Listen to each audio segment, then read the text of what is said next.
Greetings. British Racing Motors, a post-war company which participated successfully in Formula One racing from 1951 until 1977, competing in nearly 200 Grand Prix. Their accolades include several revolutionary engines and a world championship in 1962. The Matchbox 52B was based upon a car or cars produced by British Racing Motors in the early to mid-60s. It came in 4 colors: dark blue, mid-blue, red, and dark red, and typically displayed the number 3 or 5. The mid-blue version with number 3 or 5 is the most common. Mine has the number 5 on it, but the decals I ordered were the number 3. I paid $2.56 for the toy and $1.98 for the decals, bringing the total value of the toy to $4.54. This will be a straight-up restoration, and a pretty quick one, since essentially I'm painting a little tube. Disassembly was fairly straightforward. The back of the engine on this chassis acted like a tab. And then there was one post at the front that would need to be drilled out.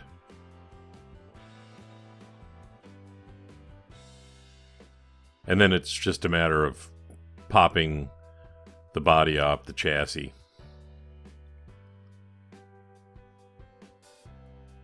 To ensure the ability to put the thing back together easily, as always, I'm going to grind the burr off of what's left of the mushroom on the post. It had a really deep post, so a reassembly was going to be with button screw.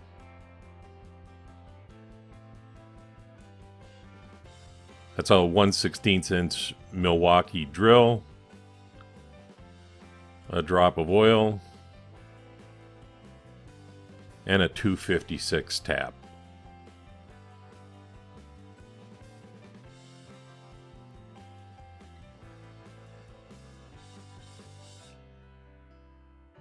This, of course, is followed up by my preferred method of paint removal, drowning the paint.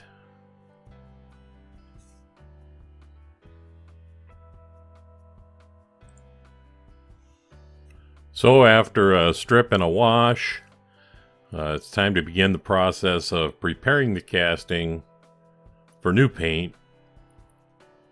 Now that the old paint is gone, or nearly gone. A little bit of a wire wheel, followed up by a good rub down with 4/0 steel wool. Who doesn't love a good rub down, eh?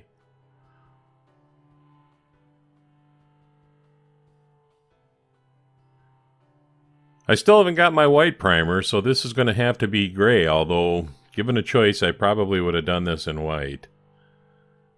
I think the blue would have fared better. I don't think it turned out bad, you'll see at the end, but I just think it would have done a little bit better.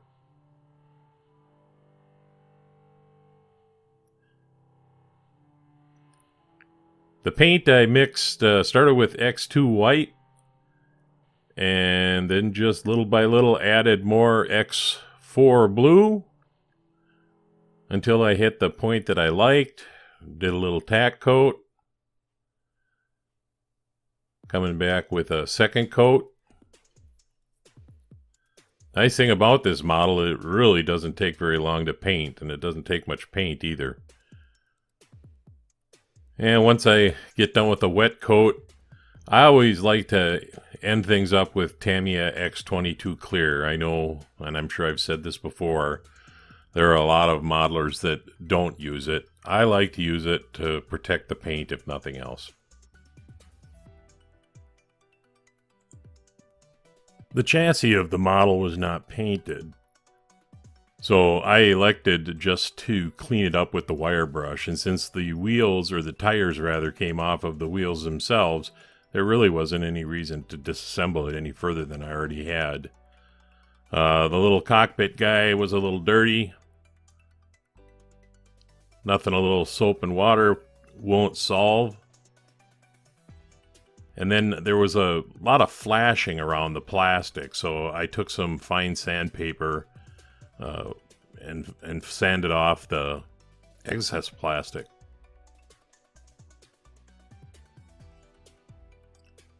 And the wheels, center wheels, I just cleaned up at the same time.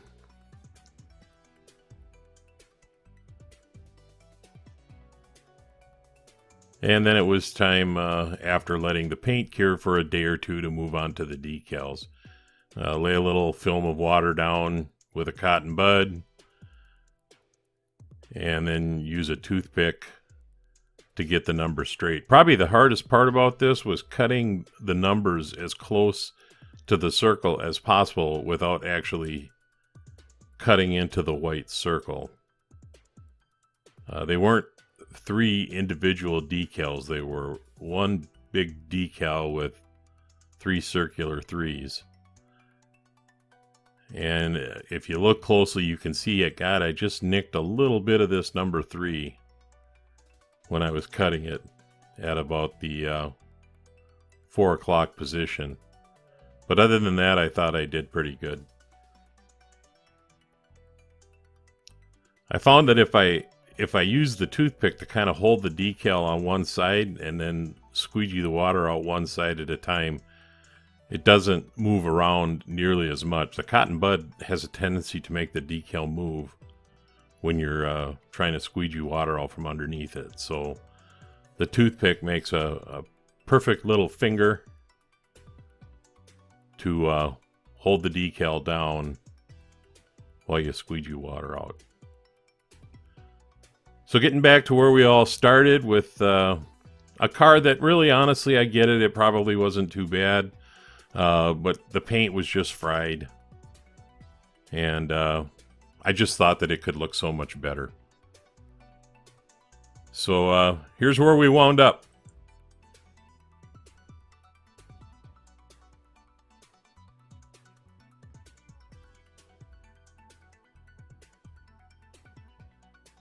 The Matchbox, number 52B, B.R.M. Racer.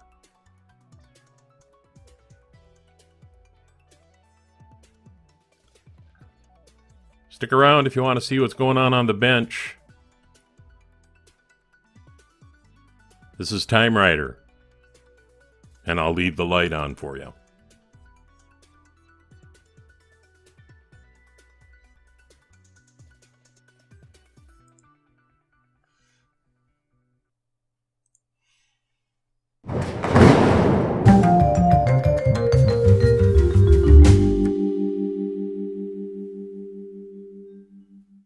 Thanks for sticking around for the bench, where I share useless information intended for the private use of my audience. So, hey, May 1st, mark your calendars. A consortium of international Matchbox restoration guys are going to be releasing on that date a video. And our subject of the month is construction vehicles. So there's 6 participants who have expressed an interest. We'll see if all 6 show up for the show. So Hodges Hot Wheels and Diecast is going to be doing a number 26A ERF cement mixer.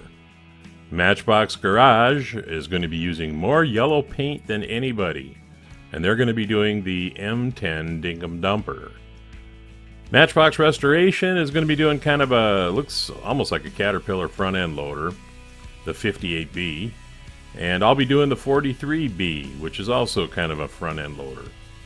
Nick's Toy Garage is going to be doing the 48C Dodge dump truck. It's a beautiful casting. And Tony's Toy Resto is going to be doing the Thames compressor truck. He's going to be using a lot of yellow paint too. So I was looking around on the bench and it's like, holy cow, I don't have hardly any restorations going on right now. I have just a boatload of customs. I might even have another video out tomorrow, we'll see. So I thought, man, I better get going on something. I have this 11B ERF tanker that I picked up off of eBay, and I have the decals here from Black Square ready to go. And I was over at the flea market just this morning, and I was digging around in one of those big bins full of die cast of every shape and size. And I came across this little Ferrari 156 that, man, for being in a bin full of metal die cast, it's got one little flea bite there on the back. If you look, you can see it there kind of on the right side. But what a beautiful little model. So I grabbed that up for $1, and that's now actually sitting on my display. I probably won't even touch it.